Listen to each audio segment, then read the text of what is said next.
Welcome back to 30 Days of Persuasion Plays with me, Paul Macetta. Today's episode is another classic NLP presupposition. In case you haven't realized by now, I'm a big fan of NLP. NLP really had a huge impact on my life. I'm a very kind of systematic thinker. I like to make sense of things. I like to understand why things work. And for me, NLP was like a blueprint to the mind.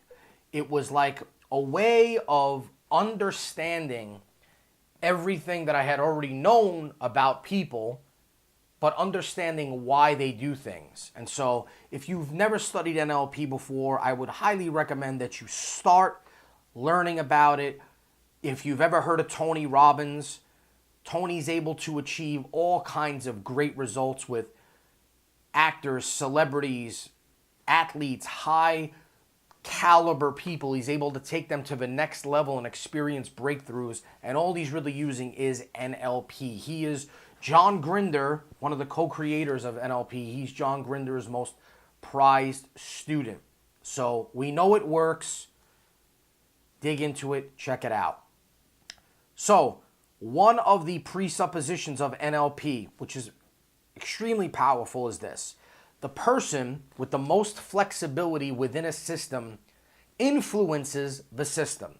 So when we talk about influence, persuasion, gaining compliance, getting people to say yes, getting people to agree, getting people to buy in, right? Ultimately, what we're trying to do is influence them.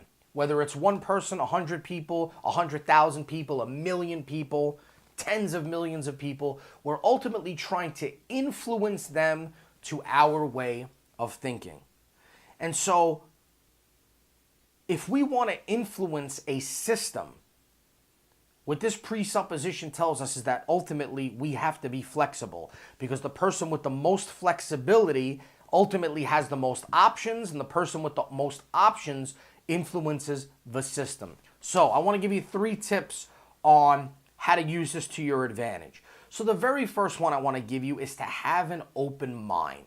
I want you to go into every single situation, every single context, every single environment with an open mind and thinking of all different types of possibilities, and not allowing yourself to get caught up in the personal emotion of being insulted or angry or upset if somebody says something that contradicts your beliefs. You see, we all have beliefs, right? We all have deep beliefs about life, about religion, about politics, about aliens, about the way the world should function, right? We all have these beliefs. Some of them are surface level beliefs, which we outright tell people, and some are deeper level, which we keep to ourselves, but we have them nonetheless.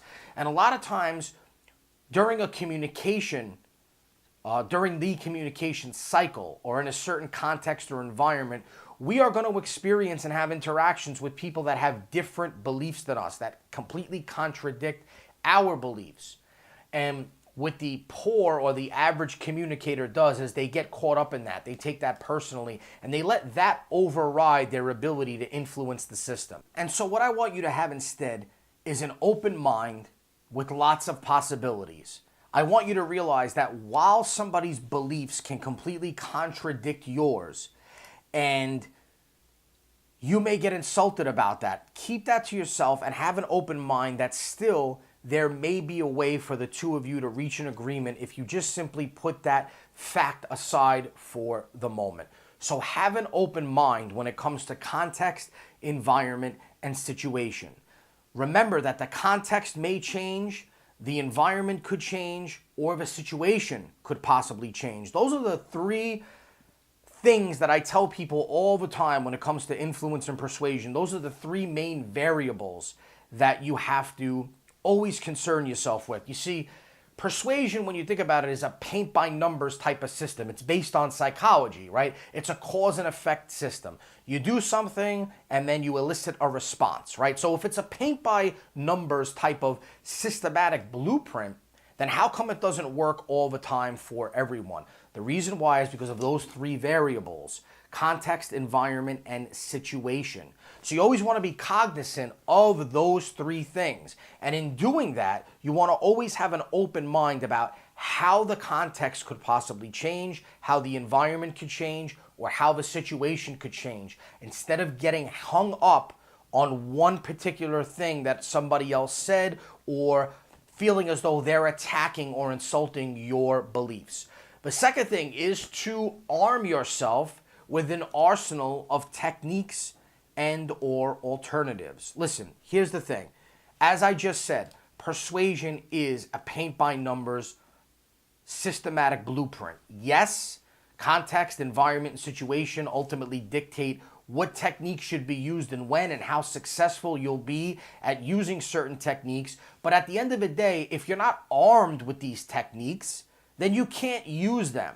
So if you really want to be able to influence a system, you have to learn the principles of influence. You have to learn the principles of psychology, of salesmanship, of compliance gaining, for lack of a better term. You got to begin to understand how people think and behave, what causes them to think and behave in a certain way, and start arming yourself with those techniques and strategies. The good news is, in the next 30 to 45 days, I will be releasing the Persuasion Playbook, which will have all 30 techniques that I'm teaching in these videos, plus another 71. So you get 101 ways to get people to comply. So that'll solve that problem for you. Next is be willing to pivot, even if it means sacrificing your ego.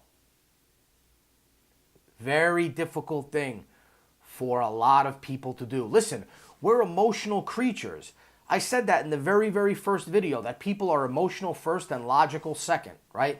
So in a situation like this where you need to use logic, ultimately, a lot of people let their emotion override the logic. They get caught up in feeling as though their ego is being attacked. And again, if you want to be a master communicator, if you want to learn how to really influence the entire system, you have to be the one that is flexible in your thinking.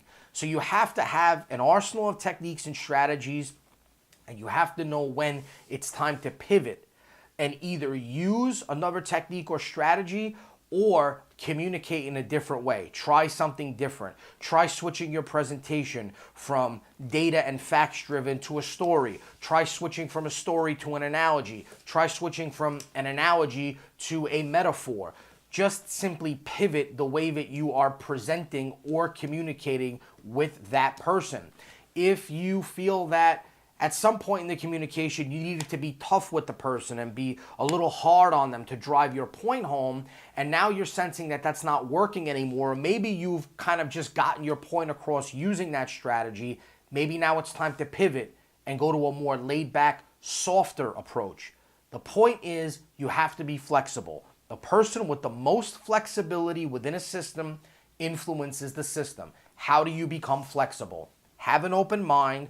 Arm yourself with the techniques and strategies to be flexible, because if you don't have anything to resort to, you can't possibly be flexible, and pivot, even if it means sacrificing your ego. If you enjoyed this video, like it, leave a comment, make sure you subscribe.